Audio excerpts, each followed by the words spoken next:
নমস্কার, মতামত অনুষ্ঠানে আপনাদের সবাইকে স্বাগত। সঙ্গে আমি অভিজিৎ। আজ আমার এই মতামত অনুষ্ঠানে এমন একজন ব্যক্তিত্ব এসেছেন যার নামটাই পরিচিত। শুধু বরাক উপত্যকা নয়, গোটা উত্তর পূর্বাঞ্চলে রাজনৈতিক জগতে এক উজ্জ্বল নক্ষত্র, যার হাত ধরে 1980 সনে গেরুয়া পতাকা উড়েছিল উত্তর পূর্বাঞ্চলে। সেই ব্যক্তিত্ব ভারতবর্ষের কেন্দ্রীয় মন্ত্রিসভার প্রাক্তন কেন্দ্রীয় মন্ত্রী, উত্তর পূর্বাঞ্চলের ভারতীয় জনতা পার্টির প্রাণপুরুষ কমরেন্দ্র কায়স্থ আজ রয়েছেন আমার সঙ্গে মতামত অনুষ্ঠানে। আপনাকে স্বাগত আমাদের এই অনুষ্ঠানে আসার জন্য। ধন্যবাদ। ইনি এমন একজন ব্যক্তিত্ব, 1980 সনে প্রয়াত প্রধানমন্ত্রী অটল বিহারী বাজপেয়ীর ডাকে দিল্লি গিয়েছিলেন একটি কনভেনশনে, এবং সেখানেই অটল বিহারী বাজপেয়ী উনার হাতে গেরুয়া পতাকাটি দিয়েছিলেন এবং বলেছিলেন উত্তর পূর্বাঞ্চলে সেটাকে প্রতিষ্ঠিত করার জন্য। আজকের দিনে একজন সফল রাজনীতিবিদ। আজ উত্তর পূর্বাঞ্চলে প্রতিটি রাজ্যে ভারতীয় জনতা পার্টির পতাকা উঠছে। সম্প্রতি মিজোরাম নির্বাচনেও কংগ্রেস পরাজিত হয়ে সেখানে যদিও এএনএফ সরকার করেছে, সেটা এনডিরই একটি অংশ। ঠিক একইভাবে এই প্রথমবার কাছাড় জেলা পরিষদে ভারতীয় জনতা পার্টি পরিষদ দখল করতে সক্ষম হয়েছে।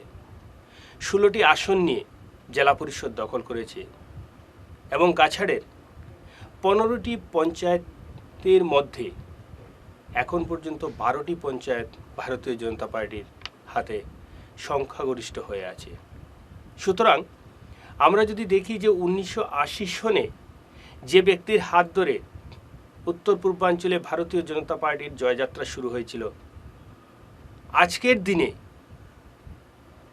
ভারতীয় জনতা পার্টি গোটা উত্তর পূর্বাঞ্চলে নেতৃত্ব দিয়ে যাচ্ছে, প্রতিটি রাজ্যে ক্ষমতায় রয়েছে, এবং তা একমাত্র সম্ভব হয়েছে আজ যিনি আমার সঙ্গে এই মুহূর্তে ঈশান বাংলার মতামত অনুষ্ঠানে উপস্থিত রয়েছেন, বর্ষিয়ান রাজনৈতিক নেতা, ভারতীয় জনতা পার্টির একজন প্রাণপুরুষ এবং বর্তমানে মার্গদর্শক হিসাবে কাজ করে যাচ্ছেন ভারতীয় জনতা পার্টির।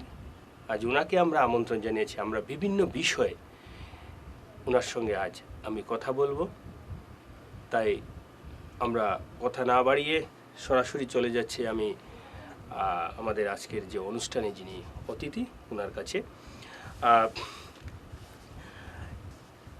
যেটা আমি একটু আগে বলেছিলাম, 1980 সালে যে পতাকাটা এনে উত্তর পূর্বাঞ্চলে আপনি নিয়ে এসেছিলেন, আজ সেই পতাকা উত্তর পূর্বাঞ্চলের প্রতিটি রাজ্যে পঞ্চায়েতে আজ উঠছে। কি মনে হচ্ছে আপনার সেই 1980 সন আর আজকের 2018? না, বস্তুত ওকে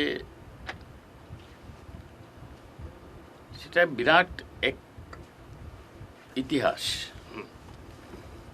সেই ইতিহাস কিভাবে সৃষ্টি হলো সেটা যদি আলোচনা করতে হয় এখানে সময় তো পুষবে না। আমি সংক্ষেপে একটু বলছি। এটা একটা শ্যামাপ্রসাদ মুখোপাধ্যায়ের উদ্যোগে রাষ্ট্রীয় স্বয়ংসেবক সংঘের সহায়তায় ভারতীয় জনসংঘ নামে যে রাজনৈতিক সংগঠন গঠিত হয়েছিল 1951 ইংরেজিতে, সেই ভারতীয় জনসংঘ কালক্রমে গিয়ে সেই বিশেষ করে যখন দেশে জরুরি অবস্থা ঘোষিত হয়েছিল, সেই তার পরবর্তী সময়ে এই জরুরি অবস্থার থেকেই তো কীভাবে রক্ষা পাওয়া যায় তার জন্যে সেই সময়ে জয়প্রকাশ নারায়ণের নেতৃত্বে সংগঠন তৈরি হয়েছিল জনতা পার্টি, এবং সেই জনতা পার্টি যখন ৭৭ ইংরেজিতে ইন্দিরা গান্ধী সেই জরুরি অবস্থা তুলে দেন, আর তারপরে নির্বাচন হয়, সেই নির্বাচনে এই জনতা পার্টি তখন প্রতিদ্বন্দ্বিতা করে, আর ভারতীয় জনসংঘ শ্যামাপ্রসাদ যা গড়েছিলেন সেটা সেই সময়ে জয়প্রকাশ নারায়ণের নেতৃত্বে জনতা পার্টিতে যোগদান করে জনসংঘ নাম মিটে যায়। এরপরে ঠিক সেই সময়ে সমস্ত ভারতবর্ষে যে নির্বাচন হয়েছিল, সেই নির্বাচনে জনতা পার্টি ভীষণভাবে সাফল্য অর্জন করে ইন্দিরা গান্ধী পর্যন্ত পরাভূত হয়ে গিয়েছিলেন। আর সেই যে জনতা পার্টির সরকার তখন গঠিত হয় মোরারজি ভাই দেশাইয়ের নেতৃত্বে, সেই যে সরকার, সেই সরকার ২৮ মাস ভারতবর্ষে কাজ করতে সক্ষম হয়েছিল। আর সেই সময়ে ভারতীয় জনতা পার্টির দুই শীর্ষ নেতা অটল বিহারী বাজপেয়ী এবং লালকৃষ্ণ আডবাণী, এই দুইজন তখন মন্ত্রিসভায় ছিলেন। মোরারজি দেশাইয়ের বিদেশ মন্ত্রী ছিলেন অটল বিহারী বাজপেয়ী, আর সেই যাকে বলা হয় এই আকাশবাণী দূরদর্শন তথ্য এবং সম্প্রচার মন্ত্রী হয়েছিলেন আডবাণীজি। কিন্তু এই সরকার বেশি দিন চলেনি। এখানে একটা ঘটনা আজকে আমার মনে হচ্ছে, এবং আমি তখন অনুভব করেছিলাম যে অটল বিহারী বাজপেয়ী রাজনীতিতে হি ওয়াজ এ স্টেটসম্যান। উনি শুধু নেতা ছিলেন সে কথা নয়, উনি ভবিষ্যৎ দ্রষ্টা ছিলেন। এবং সেটা আমি বলছি, আমরা গিয়েছিলাম সে সময়ে দিল্লিতে ৪ জন মিলে, আর সেই ৪ জনের মধ্যে ছিলেন বিমলাংশু রায়, সুশীল দত্ত এবং জগন্নাথ সিংয়ের ভাই অমর সিং। সেটা ৮০ সনে। আচ্ছা, না সেটা ৮০ সন নয়, সেটা মানে ৭৮-৭৯ সালে। আচ্ছা আচ্ছা। তখন অটলজির সঙ্গে আমরা দেখা করতে গিয়েছিলাম, দেখা করে বেরিয়ে আসছি, পিছন থেকে হঠাৎ অটলজি আমাকে ডাকলেন, আরে পুরকায়স্থজি আইয়ে। আমি ফিরলাম, আইয়ে মানে বাকি যারা এদের না ডেকে শুধু আমাকে ডাকে, ডেকে আমাকে জিজ্ঞেস করলেন যে তোমার সঙ্গে যারা এসছে এরা কি সবাই জনসংঘের লোক? আমি বললাম যে না, সবাই জনসংঘের নয়। বলে এর জন্যই আমি বলিনি, কথাটা তোমাকে আমি বলছি, একটা মনে রাখবে সরকার আমাদের চলছে, ঠিক চলছে, কিন্তু ৬ মাসের মধ্যে এই সরকারের পতন ঘটবে। মানে অ্যাডভান্স বলে দিয়েছেন বাজপেয়ী, ৬ মাসের মধ্যে সরকারের পতন ঘটবে, কাজেই তোমরা প্রস্তুত। বাস্তবিক ৬ মাসের মধ্যে সরকারের পতন ঘটে। আর এই সরকারের পতন ঘটার পরে অতি স্বাভাবিকভাবে তখন মানে যারা সেই জনসংঘে ভারতীয় রাষ্ট্রীয় স্বয়ংসেবক সংঘের সঙ্গে যাদের সম্পর্ক ছিল, জনতা পার্টির যারা লিডার, চন্দ্রশেখর তখন সভাপতি, তারা বললেন যে রাষ্ট্রীয় স্বয়ংসেবক সংঘের সঙ্গে সম্পর্ক থাকলে এরা জনতা পার্টিতে থাকতে পারবে না। অটল বিহারী বাজপেয়ী বললেন সেটা হবে না, আমরা রাষ্ট্রীয় স্বয়ংসেবক সঙ্গে সম্পর্ক রেখেই এই জনতা পার্টিতে থাকবো। সেটা নিয়ে ভোটাভুটি হয়। আচ্ছা। এবং সেই ভোটাভুটিতে ২ ভোটে যারা জনতা পার্টিতে থাকবে এবং রাষ্ট্রীয় স্বয়ংসেবক থাকবে বললো যারা, এরা হেরে গেল ২ ভোটে। আচ্ছা। ২ ভোটে হেরে যাওয়ার পরে অতি স্বাভাবিকভাবে এরা তখন বেরিয়ে এলো, মানে জনতা পার্টির থেকে সরে এলেন। এখন আর এরপরেই ১৯৮০ সালের ৫ এবং ৬ এপ্রিল দিল্লির ফিরোজ শাহ কোটলা ময়দানে সেই কনভেনশন হয়েছিল, যারা এই মতের সঙ্গে এক ছিলেন না, মানে জনসংঘের লোক, জনসংঘের ছাড়াও রাষ্ট্রীয় স্বয়ংসেবক না, রাষ্ট্রীয় স্বয়ংসেবক তো রাজনৈতিক দল নয়। আচ্ছা, সেই সময় সিকন্দর বক্তের মতো নেতা, উনি সংগঠন কংগ্রেসে ছিলেন, কিন্তু উনি মানে এই আমাদের সঙ্গে চলে আসলেন। এই যে 5 এবং 6 এপ্রিল যে সভা হলো, সেই সভাতে সিদ্ধান্ত হলো যে আমরা নতুন দল গড়ব, আর দলের নাম হবে ভারতীয় জনতা পার্টি। কারণ জনসংঘ নামে তখন এক সংগঠন বলরাজ মোদকের নেতৃত্বে এক সংগঠন দিতে ছিল, এর জন্যেই জনসংঘ নাম দেওয়া যায় না, তাই এটা ভারতীয় জনতা পার্টি নাম দিয়ে সংগঠন আরম্ভ হলো। এবং সেই 6 এপ্রিল এ ঘটনা হলো, অটল বিহারী বাজপেয়ী আমাকে বিকেলবেলা ডেকে আমাকে বললেন যে प्रकाश जी आप गुवाहाटी जाइए, असम जाइए, और ये पार्टी का जो दायित्व है आपको संभालना है, আমাকে বললেন। মানে বলতে গেলে পুরো উত্তর পূর্বাঞ্চলের বিষয়টা। তারপরে আমি আসলাম গুয়াহাটিতে। এসে গুয়াহাটিতে আমি দেখা করলাম কয়েকজনের সঙ্গে, আমি বড় নিরাশ হয়ে গেলাম। এরা কেউ বললেন যে এই পার্টি টার্টি হবে না, আর আমরা এই পার্টিতে যাব না। আমি সেখান থেকে গুয়াহাটি থেকে শিলচরে আসলাম, এবং শিলচরে এসে আমার ডেট এক্স্যাক্টলি মনে নেই, কিন্তু আমার মনে হয় সেটা 16 মেতে হবে এরকম। আমি শিলচরে কয়েকজনকে নিয়ে একটা ঘরোয়া সভা করি, এবং সমরেন্দ্রনাথ সেনের বাড়িতে যেটা তুলাপট্টিতে, আচ্ছা, তার বাড়িতে সভা হয়। 15-20 জন লোক ছিলেন, এবং ওইখানেই ভারতীয় জনতা পার্টি জন্ম হয়, অর্থাৎ উত্তর পূর্বাঞ্চলে। আমি বলছি নৃপেন্দ্র কুমার দেবকে সভাপতি, সমরেন্দ্রনাথ সেনকে সাধারণ সম্পাদক করে এই কাছাড় জেলা ভারতীয় জনতা পার্টি সৃষ্টি হয়। এবং সৌভাগ্যক্রমে এই কমিটি নর্থ ইস্টের প্রথম বিজেপির কমিটি। এই তারপরে তো এরপরে ইতিহাস আমি গুয়াহাটিতে যে এইখান থেকে ধীরে ধীরে যায়। আচ্ছা, এখন যে বিষয়টা যে আমরা যখন দেখলাম যে আজকে এই উত্তর পূর্বাঞ্চলে ভারতীয় জনতা পার্টির বীজ বপন আপনি করেছেন, আপনি এই মুহূর্তে সব থেকে একজন সিনিয়র লিডার হিসাবে রয়েছেন, কিন্তু আজকের দিনে ভারতীয় জনতা পার্টি যারা এই ভারতীয় জনতা পার্টিকে যারা শুরু থেকে রয়েছে, আদবানিজি বলুন বা অন্য আরও যারা মুরলী মোহন যোশীর মতো সিনিয়র যারা লিডাররা রয়েছেন, বা আপনি একজন সিনিয়র, ভারতীয় জনতা পার্টি কি আপনাদেরকে কি সেই মর্যাদা দিয়ে যাচ্ছে?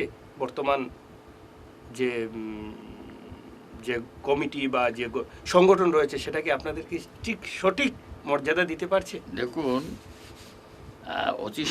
অতি স্বাভাবিক কথা, যে কোনো সংগঠনে মানে যারা নেতৃত্ব দিয়ে যারা কাজ করে তাদের যথেষ্ট পরিশ্রম করার প্রয়োজন হয়, এবং সময় দেওয়ার প্রয়োজন হয়।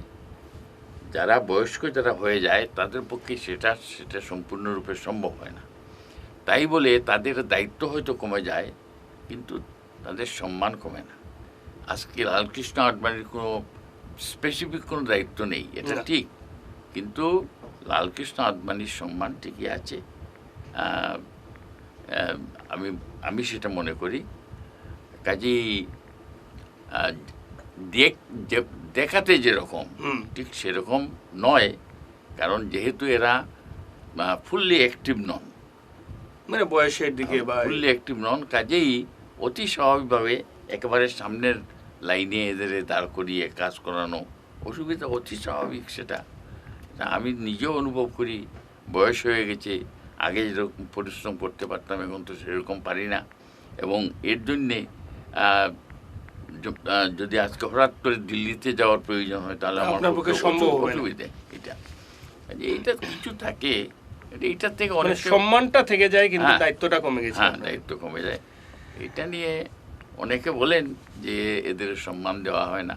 হ্যাঁ, এই বিষয়টাই কিন্তু এখন চর্চিত, যে আজকে দেখা যাচ্ছে আদবানিজি, মুরলী মোহন যোশী বা আরও অনেকেই রয়েছেন, তাদেরকে সেই যে জায়গাটা ওনাদের প্রয়োজন রয়েছে সেই জায়গাটাকে ওনাদেরকে দেওয়া হচ্ছে না, এই ধরনের একটা অভিযোগ থাকে। এবং বিশেষ করে এটা আঙ্গুলটা সবসময় উঠে যায় প্রধানমন্ত্রী নরেন্দ্র মোদী কিংবা অমিত শাহর দিকে। না, এটা স্বাভাবিক কথা। যারা আজকে দল এবং সরকার যারা পরিচালনা করছে, মানে দোষটা তো মানে তাদেরই হবে, এটাই স্বাভাবিক সেটা। কিন্তু যেভাবে বলা হচ্ছে ঠিক সেরকম ব্যাপার নয়। ভারতীয় জনতা পার্টি যারা লক্ষ্য করেছেন আপনারা, যে এবার এরকমও করা হয়েছে।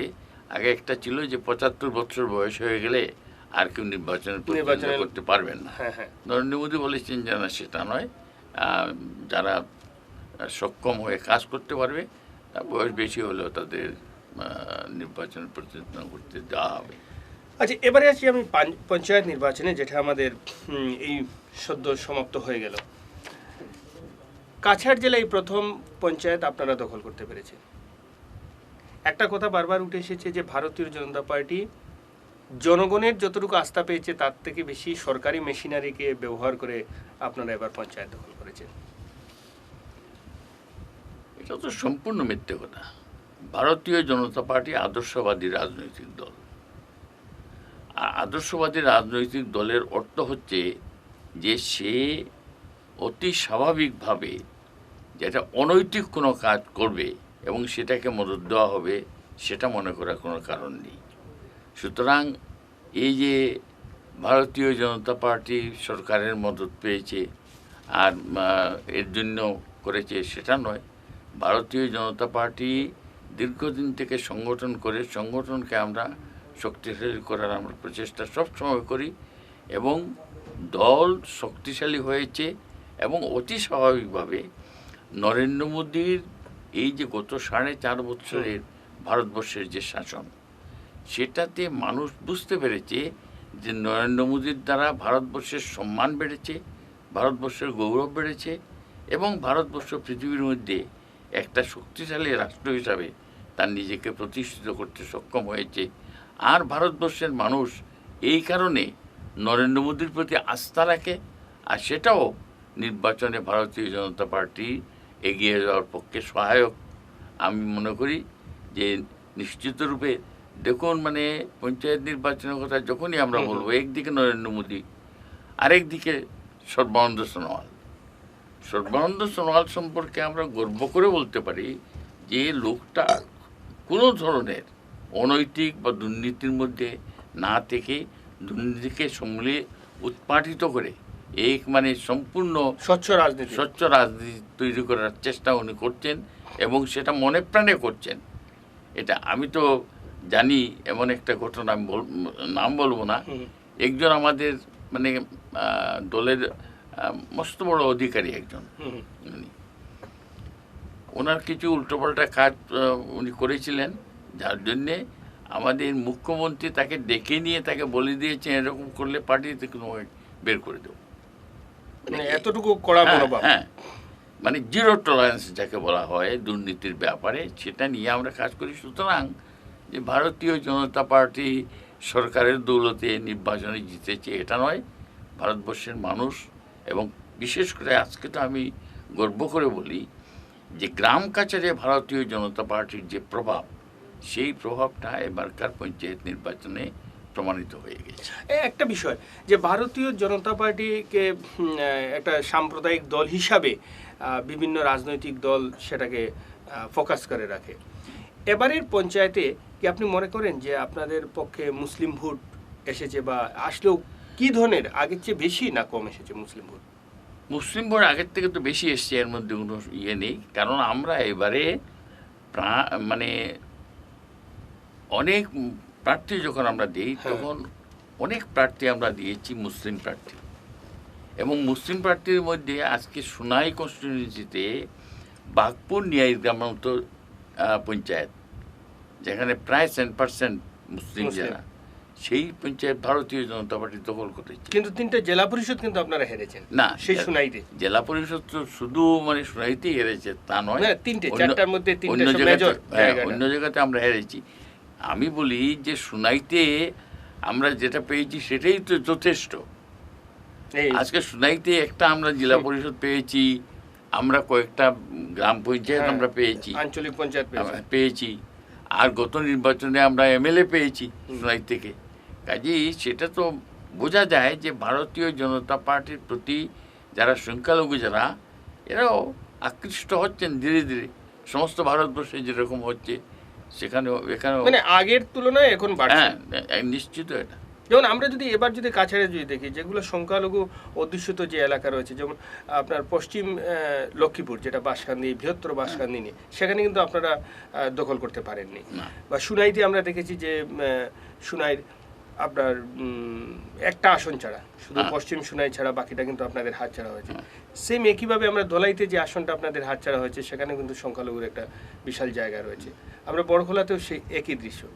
অর্থাৎ সংখ্যালঘু যেখানে আছে এখনো কিন্তু সংখ্যালঘুদের কিন্তু আপনারা পুরো হ্যাঁ। মাত্রায় না, আপনাদের এটা নিচে আনতে এটা পারেন। আমরা স্বীকার করি, এটা আমরা স্বীকার করি। সংখ্যালঘুরা এখন পর্যন্ত যে মনে প্রাণে সবাই ভারতীয় জনতা পার্টি থেকে এসে গেছে সেটা নয়। সংখ্যালঘুরা এখনও মানে ভারতীয় জনতা পার্টিকে আপন করে সম্পূর্ণরূপে আপন করে নিতে পারেননি, কিন্তু মানসিকতা পরিবর্তন হচ্ছে। আর পরিবর্তন হচ্ছে ভারতীয় জনতা পার্টি কর্তৃক এই দেশ শাসন এই করে আজকে 4.5 বছরে ভারতীয় জনতা পার্টির নেতৃত্বে সরকার চলছে, তো একটা সাম্প্রদায়িক দাঙ্গা নেই 4.5 বছরের মধ্যে। এই যে ঘটনা যেটা, সেই ঘটনার থেকে যারা সংখ্যালঘু তারাও অনুভব করছেন, অনেকে বলছেন সেই কথা যে আমরা পাকিস্তানের থেকেও আমরা অনেক বেশি সুখে এখানে আছি। কাজে এই যে মানসিকতা সেটাও পরিবর্তন হচ্ছে এবং হবে। কিন্তু আবার আরেকটা কথা হয়, যেমন আপনি দাবি করছেন যে 4.5 বছরে কোনো সাম্প্রদায়িক দাঙ্গা হয়নি ভারতবর্ষে, এটা সত্যি। কিন্তু আবার যারা সমালোচক, যারা আপনাদের বিরোধী, তারা বলছেন না হওয়াটা স্বাভাবিক, কারণ আগে দাঙ্গাটা ভারতীয় জনতা পার্টি করতো। ভারতীয় জনতা পার্টি দাঙ্গা করতো এই ধরনের মানে একটা প্রমাণ এরা দিতে পারবে নাকি? যেখানে সাম্প্রদায়িক দাঙ্গা সেখানে মানে সাম্প্রদায়িক উস্কানি দাঙ্গা রয়েছে ভারতীয় জনতা পার্টি না, না, কিংবা সংঘের বা কিংবা বিশ্ব হিন্দু পরিষদ, হ্যাঁ, তাদের একটা এটা উস্কানি। ইন্টারেস্টিং। যেহেতু এরা হিন্দুর কথা বলে, হ্যাঁ, সেটাই অপরাধ। হিন্দুর কথা বললেই অপরাধ। এবং হিন্দুর কথা বলার অর্থ এটা নয় যে মুসলমানের বিরোধিতা করা, খ্রিস্টানের বিরোধিতা বিরোধিতা করা, করা। সেটা তো নয়। যারা মানে সবাই আজকে মুসলিম সমাজের মধ্যে অনেক আছে যারা মুসলিমদের কথা চিন্তা করে, অন্যের কথা চিন্তা করে না। কাজে সেখানে যদি আজকে কিছু সংগঠন এটা আছে যারা হিন্দু সমাজকে সংগঠিত করার জন্য কাজ করে, কিন্তু এর অর্থ এটা নয় হিন্দু সমাজকে সংগঠিত করে মুসলিম বা খ্রিস্টানের বিরুদ্ধে যুদ্ধ করা, এটা নয়। হিন্দু সমাজকে সংগঠিত করে শক্তিশালী করার মাধ্যমে ভারতবর্ষের উন্নয়ন ভারতবর্ষকে শক্তিশালী করতে যায়। এবারে নিচ্ছি একটা সামান্য বিরতি, ফিরে আসছি বিরতির পর। ফিরে এলাম বিরতির পর। আমরা যে কথাটা রয়েছিলাম পঞ্চায়েতে, আমরা দেখেছি কাছাড়ে আপনারা অ্যাবসোলিউট মেজরিটি নিয়েছেন, কিন্তু ঠিক আরেকটা দিক যদি আমরা দেখি, হাইলাকান্দিতে আপনাদের অবস্থানটা খুবই খারাপ। যদিও এবার কিছু 2-4টা সিট আপনারা পেয়েছেন প্রথমবার, এবং করিমগঞ্জেও আপনারা ক্ষমতায় আসতে পারছেন না। করিমগঞ্জ এবং হাইলাকান্দি আপনাদের হাতছাড়া, এবং শিলচরে আপনাদের ক্ষমতায় আসে। করিমগঞ্জ এবং হাইলাকান্দিটা কি নেতৃত্বের অভাবের জন্য কি বিজেপি এই অবস্থা হয়েছে? দেখ, করিমগঞ্জে মানে হাইলাকান্দিতে তো আমাদের মানে যথেষ্ট ইমপ্রুভ হয়েছে, আমরা অনেক এগিয়েছি। এবং হাইলাকান্দি আজকে আমরা সে কথা বলতে পারি যে যে সমস্ত জায়গাতে একসময়ে কংগ্রেস সম্পূর্ণরূপে শুধু কংগ্রেসই ছিল, সেই সব জায়গাতে আজকে ভারতীয় জনতা পার্টি ঢুকতে পেরেছে এবং প্রতিনিধিত্ব সেখানে আদায় করেছে। এবং আজকে হাইলাকান্দির মতো জেলা 11টার মধ্যে 4টা জেলা পরিষদ দখল করা, এবং এটা প্রথম প্রথম দখল করা, এটা মস্ত বড় ব্যাপার। আমি একজন ভারতীয় জনতা পার্টির কর্মী এবং অভিজ্ঞতাপ্রাপ্ত কর্মী বলবো, এই অভিভাবক আপনি, সেই হিসাবে আমি বলতে পারি কথা যে হাইলাকান্দি যে ফল করেছে সেই ফলে আমি অত্যন্ত খুশি এবং বুঝতে পারছি যে হাইলাকান্দিতে ভারতীয় জনতা পার্টি তার যে শক্তিক্রমে বাড়িয়ে চলছে। এটা করিমগঞ্জের যে করিমগঞ্জের ব্যাপারটা এটা ঠিক কথা, করিমগঞ্জে আরো ভালো হওয়া উচিত ছিল। করিমগঞ্জে আমরা যদি দেখতে পারি, শুধু আপনাদের কৃষ্ণেন্দু পাল যে সমষ্টি পাতাকান্দিতে একটা যেন বিজেপির একটা সাকসেস হয়েছে, কিন্তু বাকি জায়গাটা দেখলে যে বিজেপি সেই সাকসেস, কিন্তু সেটা কি দলীয় যারা নেতৃত্বে রয়েছেন, সেখানে রয়েছেন বিজেপি রাজ্য উপসভাপতি রয়েছেন, বিশ্বরূপ ভট্টাচার্য রয়েছেন, বিশ্বরঞ্জন দাস, এইসবের কোনো দলীয় কিছু নেই। ব্যাপার হচ্ছে জনপ্রতিনিধি যে 2 জায়গাতে আমাদের আছে করিমগঞ্জে, রাতাবাড়ি এবং পাতারকান্দি, এই 2 জায়গাতে আমরা ভালো করতে পেরেছি। বাকি জায়গাতে আমাদের জনপ্রতিনিধি নেই, এবং সেখানে এটা তো নিশ্চিত বলতে হবে যে আমরা যেরকম সংগঠন আমাদের শক্তিশালী হওয়া উচিত ছিল সেখানে কোথাও ত্রুটি আছে।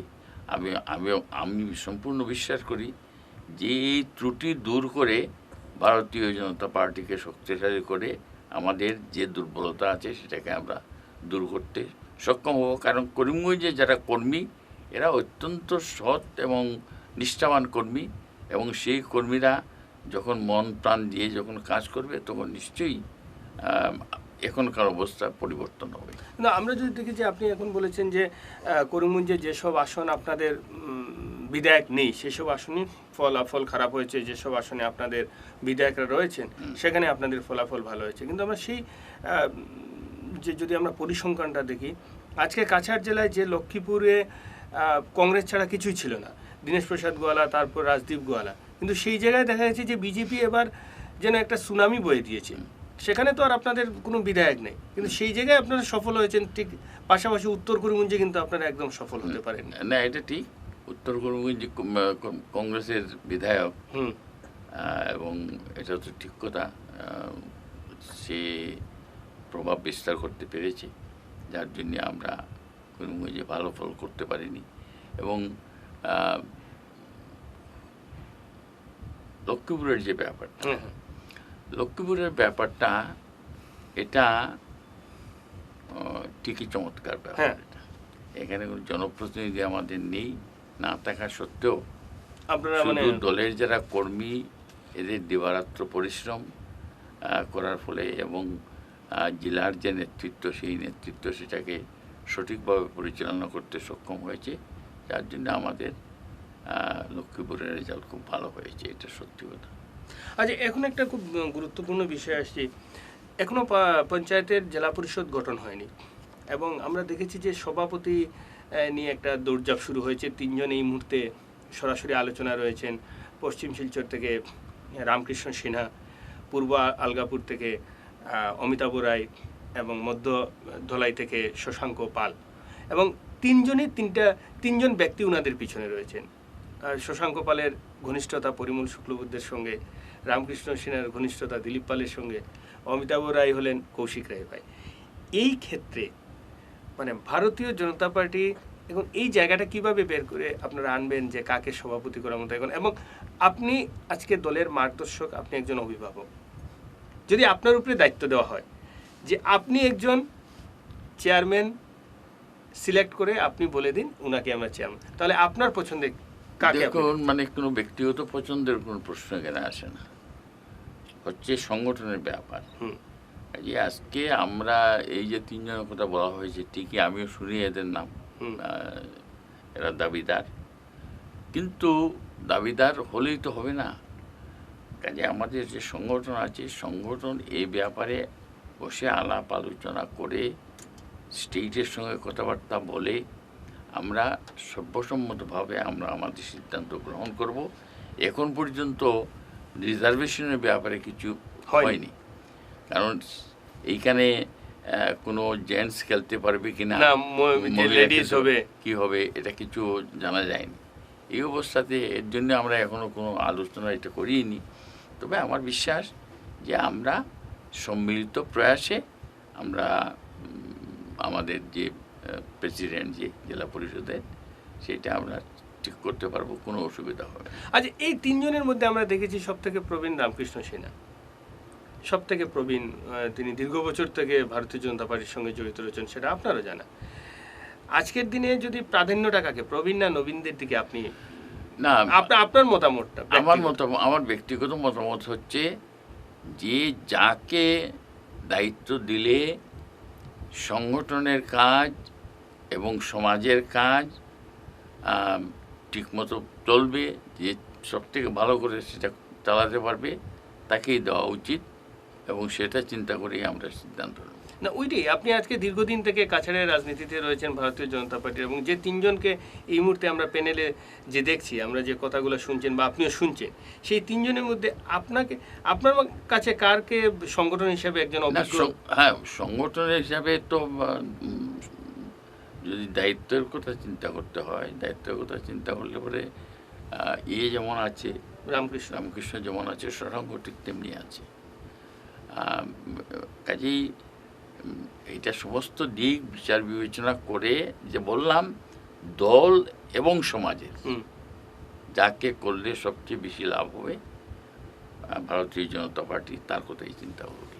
মানে এটা নিয়ে যে এই একটা দেখা যাচ্ছে যে একটা লোভির টানাটানি শুরু হচ্ছে। একদিকে পরিমল শুক্লবৈদ্য খুব চেষ্টা চালাচ্ছেন যে যাতে শশাঙ্ক পাল হতে পারেন, বা দিলীপ পাল চাইছেন যে রামকৃষ্ণ সিনহা হলে উনার সুবিধা, এবং কৌশিক রায় নিঃসন্দেহে চাইবেন যে উনার ছোট ভাই রয়েছেন। সবাই একটা ক্ষমতার দিকে চান, এবং এটা যদি বাস্তবিক করতে পরে যদি সেটার কোনো একটা নেগেটিভ আমি কিছু আসে। এটা আমার জবাব হলো যে এই ধরনের কিছু চলছে সেটা তো আমি জানিই না। এই ধরনের কিছু হ্যাঁ থাকতে পারে, ভিতরে ইচ্ছে থাকতে পারে, কিন্তু এটা নিয়ে কেউ প্রোপাগান্ডা করছেন, দৌড়াদৌড়ি করছেন, এরকম কোনো ব্যাপার নয়। একজন আসবে, যে কোনো এই যে 2 জন 3 জন বা তার বাইরেও কেউ আসতে পারে, এসে বলতে পারে যে আমার ব্যাপারটা দেখবেন। সেটা বলার প্রত্যেকের অধিকার আছে। যারা জয়ী হয়েছে এরা প্রত্যেকেই তো প্রেসিডেন্ট হওয়ার যোগ্যতা অর্জন করেছে। কাজেই সেটা বলার অর্থ এটা নয় যে সে একজন বলবে আর সেটা হয়ে যাবে। পার্টি সমস্ত দিক বিবেচনা করে শেষ সিদ্ধান্ত নেবে। মানে এখন এই বিষয়টা যদি খুব জটিল হয়ে যায়, সেটা এড়াতে কি আপনারা না। কোনো ধরনের মহিলা সংরক্ষণের দিকে কোনো ঝুঁকি না, নেবেন? আমার যেটা ধারণা যে এটা কোনো জটিলতা কিচ্ছুই হবে না, অত্যন্ত সহজভাবে সেটা হয়ে যাবে। মানে সেটা নিয়ে কোনো না না না, এটা কি মানে দল কারণ প্রার্থী- আপনারা প্রথম জেলা পরিষদ দখল হ্যাঁ। করেছেন, এখন সভাপতি নিয়ে যদি দড়ি টানাটানি থাকে তাহলে এর জন্যই তো বললাম যে দড়ি টানাটানি হবে না। ভারতীয় জনতা পার্টি যারা জিতে যারা এসেছে, প্রতিনিধি যারা হয়েছে, তারা they know how to sacrifice, আর এর জন্যই কোনো গণ্ডগোল কিছু হওয়ার কোনো কারণ নেই। মানে যাকেই দল আপনারা হ্যাঁ, বসে যাকে বাস। সিদ্ধান্ত নেবেন যে যোগ্য তাকেই দেওয়া হবে। এটাই। এবং প্রবীণের ক্ষেত্রে দেখা যাচ্ছে রামকৃষ্ণ সিনহা এবং শশাঙ্ক পাল দীর্ঘদিন থেকেই রাজনীতির মাঠে তারা রয়েছেন তারা। তাহলে আবারও নিচ্ছে আরো একটা সামান্য বিরতি, ফিরে আসছি বিরতির পর। ফিরে এলাম বিরতির পর। এই মুহূর্তে যে পঞ্চায়েত নির্বাচনের পর আরো একটা ইস্যু নিয়ে বাজারটা গরম হয়ে রয়েছে, যে হিমন্ত বিশ্ব শর্মাকে শিলচরে লোকসভা প্রার্থীর একটা কথা উঠছে, সে ব্যাপারে আপনার কি? সেটা তো হিমন্ত বিশ্ব শর্মাই বলে দিয়েছেন। উনি নিজেই বলেছেন যে এটা ডাহা মিথ্যে কথা, এই ধরনের কোনো ইচ্ছা আমার নেই, আর আমি কখনো এরকম কিছু বলিও নেই। কাজে উনিও জবাব দিয়েছেন, আমার তো আর বলার প্রয়োজন নেই। না, আপনার 4 জন বিধায়ক এবং দলীয় সভাপতি, জেলা সভাপতি, তারা বলেছেন যে হ্যাঁ ওনাদের কাছে একটা খবর রয়েছে, যে ওনারা শুনেছেন যে হিমন্ত বিশ্ব শর্মা প্রার্থী হতে পারে, এবং হলে তাদের কোনো আপত্তি নেই। না, প্রশ্ন হচ্ছে যে এরা শুনেছেন, হুম। এই যে শোনাটা কতটুকু সত্যি কতটুকু মিথ্যে সেটাও তো বোঝা দরকার। মানে যার সম্পর্কে বলা হচ্ছে উনি বলছেন যে এটা সম্পূর্ণ মিথ্যে কথা। কাজে উনি সেটা বলার পরে জোর করে এটা উনি ক্যান্ডিডেট হবেন সে কথা বলার কোনো, সেটা তো বিরোধীরা একটা ভালো গেম নিয়েছে, যে বলছে যে ভারতীয় জনতা পার্টিতে এই মুহূর্তে সুস্মিতার মোকাবিলা করার মতো কোনো নেতৃত্ব নেই এখানে, যার জন্য হিমন্তকে ভাড়া হিসাবে আনার আপনার। না, এই প্রশ্নের কোনো জবাব দেওয়ার প্রয়োজন আমি মনে করি না। সুস্মিতা কি বললেন আর তার দল কি বলেন, ভারতীয় জনতা পার্টি কংগ্রেসের কথায় তো কাজ করে না। ভারতীয় জনতা পার্টি তার সংগঠন নিয়ে তার সাংগঠনিক সমস্ত দিক বিচার বিবেচনা করে তার সিদ্ধান্ত নেয়, তার কাজ করে। কাজে কংগ্রেসের কি হবে না হবে, আর আমি তো শুনছি, এটা বলা ঠিক নয়, যে এরা খুব চিন্তা করে যে অমুক যদি প্রার্থী হয়ে যায় তাহলে তো আমাদের বড় বিপদ। কেন এরকম? মানে একটা চিন্তা রয়ে গেছে। হ্যাঁ, আচ্ছা, এই মুহূর্তে আপনাদের কিন্তু এই পঞ্চায়েত শেষ হওয়ার পরেই কিন্তু আপনাদের লোকসভার একটা শুরু হয়ে যাবে। আপনার এবার 88 বছরে পা দিয়েছেন, দল যদি আপনাকে প্রার্থী করে চায়? না, ব্যাপার হচ্ছে যে আমাকে প্রার্থী করে আমি তো বলেছি যে আমার কোনো ইচ্ছে নেই। না, সেটা আপনি সরাসরি বলেছেন। আমি বলেছি, হ্যাঁ। আর তো সে কথাও বলেছি, কারণ যেহেতু আমি দলের কর্মী হিসেবে দল আমাকে যা করতে বলবে সেটা করা আমার উচিত, এবং আজকে যদি দলের থেকে আমার উপরে যদি চাপ আসে আর যদি দল সমস্ত দায় দায়িত্ব সমঝে নেয়, তাহলে সেটা সেই সময়ে ভেবে দেখা যাবে। এখন তো মানে আমার এই অবস্থানের মধ্যে, আপনার এই বয়সের মধ্যে যদি দল আপনাকে আপনি কি তৈরি আছেন? কারণ আপনাকে তো মানসিকভাবে তৈরি থাকতে না হবে। না, আমি বলি যে তৈরি হওয়া সেটা মানে মানে দলের উপরে নির্ভর করে।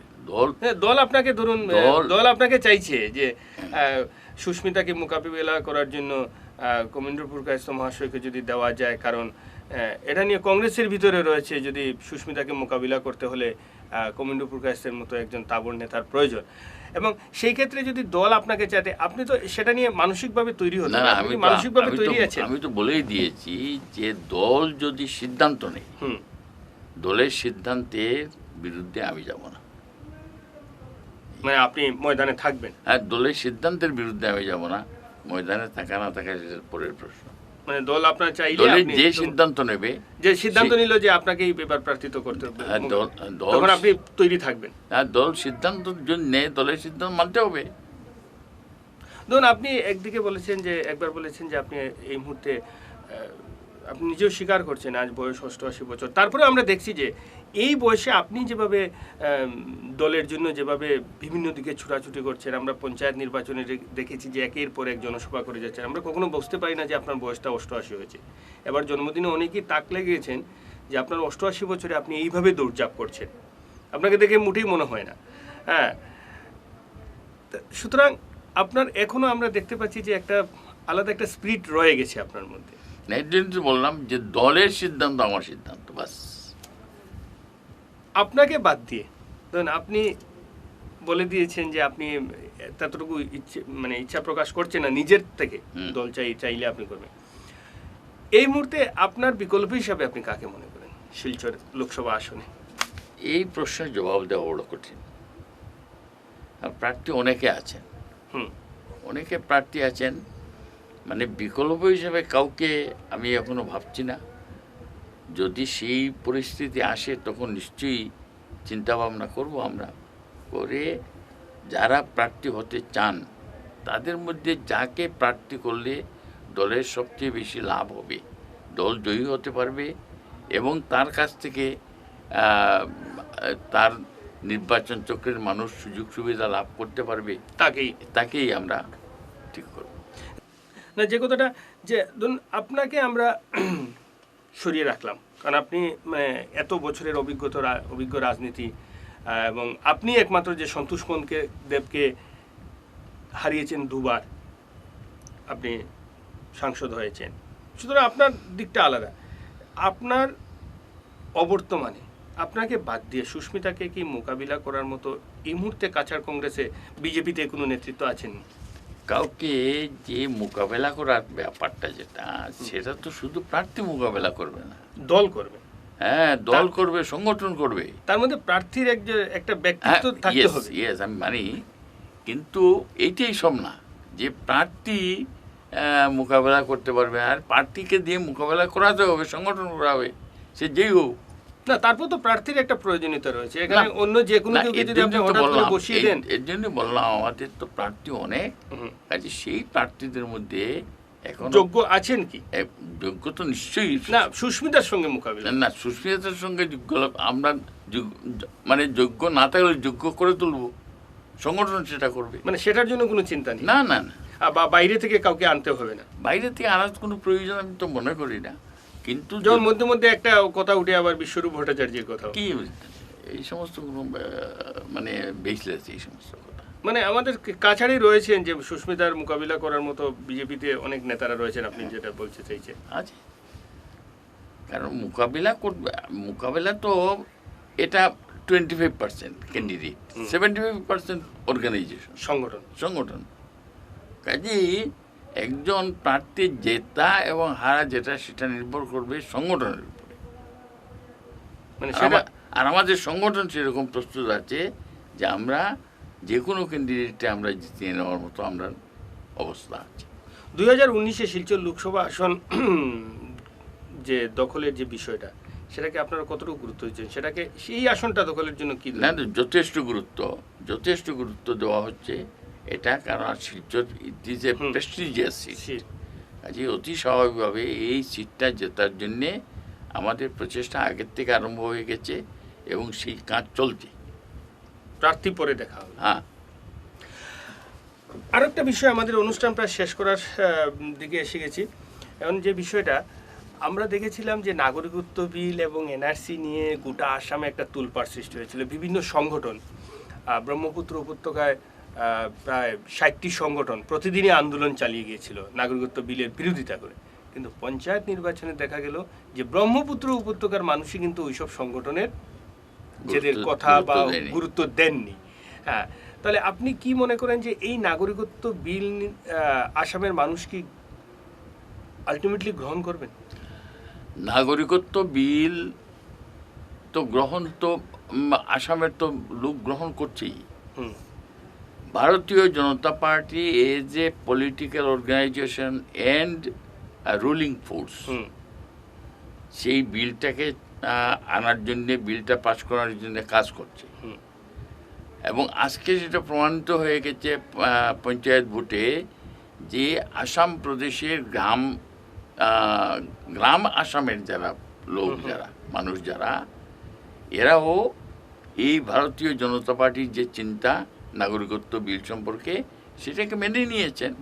মানে যারা এই ব্রহ্মপুত্র উপত্যকার যারা কিছু, আমি সরাসরি বলতে চাই, যারা কিছু উগ্র সংগঠন, যারা বাঙালি বিরোধী সংগঠন যারা রয়েছে, তাদেরকে সেইভাবে গুরুত্ব দিচ্ছে না আপনার মনে হয়? না, আমরা মোটেই দিচ্ছি না, বা জনগণও দিচ্ছে না। মানে আমাদের যে মত, সেই মতটা আজকে ব্রহ্মপুত্র উপত্যকার মানুষ যারা, তারাও সেটাকে মেনে নিয়েছেন, সেটাকে বোঝা যায়। এবং আমরা বিশ্বাস করি যে নাগরিকত্ব বিলের যে মূল যে কথা, যে উদ্বাস্তু যারা, উদ্বাস্তুদের সংরক্ষণ প্রদান করা, এবং বিজেপির শুরু থেকে এজেন্ডা। এবং এখনো আমরা বলছি যে আজকে যদিও মানে এই সেশনে বিল আসছে না, কিন্তু একজন উদ্বাস্তুকে ফিরে যাওয়ার কোনো প্রশ্ন নেই। মানে যেটা 2014 সন আপনার ডেডলাইন ধরেছেন, সেটা থাকবেই, একজনও যাবে না। এবং সেটা সম্পর্কে সম্পূর্ণ একমত, মানে সংগঠন, কেন্দ্রীয় সংগঠন। এবং আপনারা লক্ষ্য করেছেন যে এই জেপিসি, জয়েন্ট পার্লামেন্টারি কমিটির চেয়ারম্যান যিনি, উনিও বলে দিয়েছেন বিল হবে। হ্যাঁ, বিল হবে। কাজে এই যে ব্যাপারটা, যেটা এইটা নিয়ে সংশয়ের কোনো কারণ নেই। আর এনআরসি সম্পর্কে আমাদের বক্তব্য যে যাদের নাম ওঠেনি তারা এখনও আরও কয়েকদিন সময় আছে, যেভাবে হোক মানে সেটা অন্ততপক্ষে দরখাস্ত করে তারা করুন, যাতে তারা সেটা পান। তার জন্যে সময়সীমা বাড়ানো হয়েছে। এবং এটাও লক্ষ্য করেছেন যে আগের থেকে যেরকম ছিল সেই 5টা যে নথি, যেটা সেটা আবার বহাল হয়েছে। কাজেই দেখা যায় যে সুপ্রিম কোর্টও একটা এই ধরনের ভিউ নিচ্ছে, যাতে কেউ বাদ না পড়ে। আচ্ছা, এখন বিষয় হচ্ছে যে এই যে 40 লক্ষর নাম যে বাদ পড়েছে, ওরা নিঃসন্দেহে ভারতীয়, ওরা আমাদের এই প্রকৃত ভারতীয়। কিন্তু আপনার দলই তো রাষ্ট্রীয় সভাপতি বলছেন, উইপোকোর সঙ্গে তুলনা করছেন যে এই 40 লক্ষ বাংলাদেশি বলে। আপনারা সেটাতে কোনো আপত্তি করেন না? না, আপত্তি করার কোনো কারণ নাই। কারণ ব্যাপার হচ্ছে যে উনি যে কথাটা বলছেন, উনি স্পষ্ট করে বলেছেন যে অনুপ্রবেশকারী। উনি 40 লক্ষ বাংলাদেশিও কিন্তু বলেছেন। 40 লক্ষ বাংলাদেশি বললে এর মধ্যে আবার উনি পার্থক্য করেছেন যে এরা অনুপ্রবেশকারী। 40 লক্ষ যদি অনুপ্রবেশকারী হয়, তাদের নাম তো আসবেই না। এটা এখন সেটাই কথা। এখন যারা অনুপ্রবেশকারী যদি না হয়, না, উনি তো সরাসরি 40 লক্ষকে একই জায়গায় নিয়ে গেছেন, যে বলছেন অল আর বাংলাদেশি, সবাই বাংলাদেশি। কিন্তু এটার একটা বিগার পার্সপেক্টিভে এটা দেখা প্রয়োজন, যে উনি যে কথাটা বলছেন সেই কথার সঙ্গে সঙ্গে তার সেটাও কথা যে যারা অনুপ্রবেশকারী তাদের বাদ দিতে হবে, প্রকৃত ভারতীয় যাতে কোনোভাবেই বাদ। হ্যাঁ। কিন্তু এই জেপিসিতে সদস্য হিসেবে রয়েছেন শিলচরের সাংসদ সুস্মিতা দেব।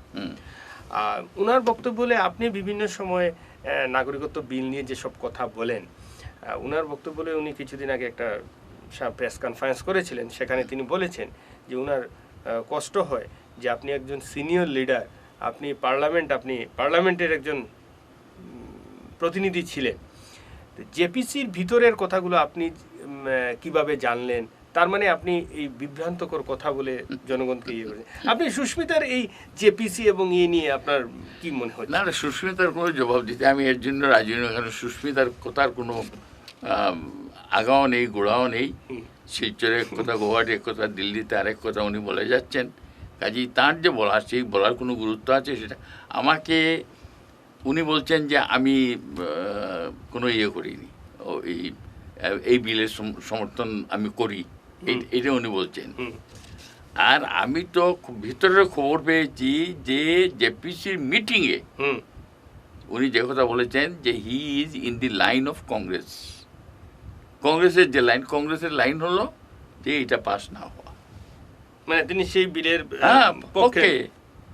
কিন্তু তিনি ভেতরের খবর, কিন্তু তিনি আবার বলেছিলেন যে ভারতীয় জনতা পার্টির যারা সাংসদরা আসাম থেকে যারা এখানে সদস্য রয়েছেন ভারতীয় জনতা, ওরা কিন্তু এই যেমন আসামে কর বলুন বা এইসব নিয়ে ওরা কিন্তু সবসময় নিশ্চুপ রয়েছে। তার খুশি হওয়া উচিত। আরে আসামে কোর্ট সম্পর্কে যদি না বলে তাহলে বোঝা গেল যে এটার পক্ষে রায় দিচ্ছে না, সেটা তার খুশি হওয়া উচিত। মানে সুস্মিতা দেবের খুশি হওয়া, হ্যাঁ, খুশি তো হওয়া উচিত।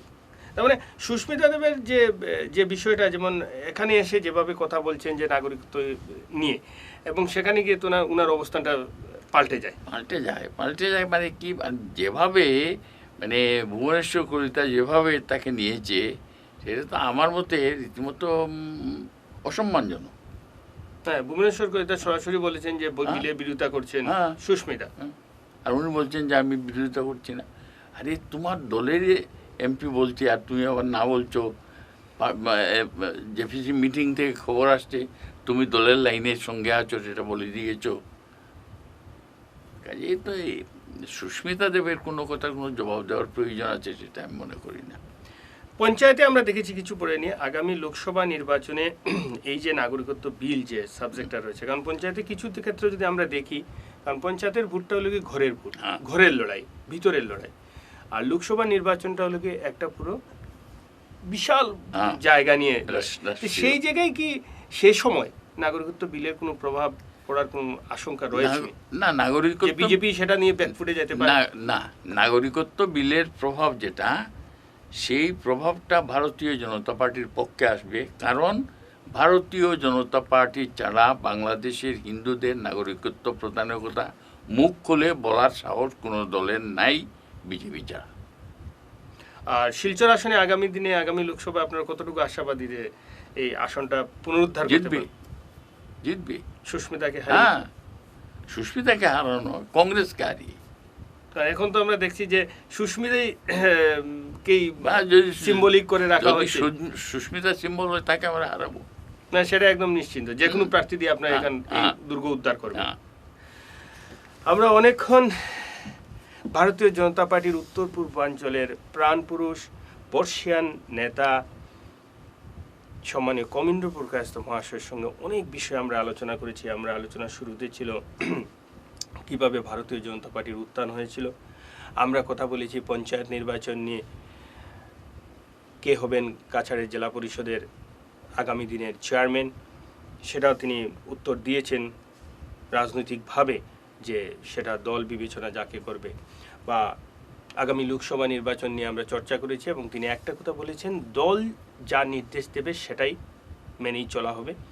দল যদি উনাকে নির্দেশ দেন যে প্রতিদ্বন্দ্বিতা করার জন্য, তাহলে তিনি প্রস্তুত রয়েছেন, মানসিকভাবে তিনি সম্পূর্ণ তৈরি রয়েছেন মোকাবিলা করতে আগামী লোকসভা নির্বাচনে। তিনি আরও বলেছেন যে এবারে নাগরিকত্ব বিল নিয়ে যে হইচই হয়েছিল বরাক ব্রহ্মপুত্র জুড়ে, সেটা কিন্তু মানুষ প্রত্যাখ্যান করেছেন। যারা নাগরিকত্ব বিলের বিরোধিতা করেছেন তাদের বিরুদ্ধে মানুষ দাঁড়িয়েছেন। আমরা অনেক কিছু শুনলাম। সত্যিকার অর্থে আজকের এই মতামত অনুষ্ঠান আলাদা একটা মাত্রা পেয়েছে, যে ওনার মতো একজন ব্যক্তিত্ব আজ আমার এই মতামত অনুষ্ঠানে উপস্থিত ছিলেন। তার জন্য ওনাকে আবারও আপনাকে অসংখ্য ধন্যবাদ, যে আপনার এই বিশাল সময় আমাদেরকে দিয়েছেন। তার জন্য আপনাকে ঈশান বাংলার পরিবারের পক্ষে অসংখ্য ধন্যবাদ। আমিও ঈশান বাংলাকে ধন্যবাদ জ্ঞাপন করছি। ঈশান বাংলা আমাকে আহ্বান করেছে এবং এখানে এসে বক্তব্য রাখার সুযোগ করে দিয়েছে। নিশ্চিত রূপে ঈশান বাংলা আরও এগিয়ে যাক, এটা আমি চাই। ধন্যবাদ আপনাকে। তাহলে অনুষ্ঠান এখানেই শেষ করতে যাচ্ছি। প্রতি সোমবার রাত 9টায় ঈশান বাংলায় চোখ রাখুন মতামত অনুষ্ঠানে।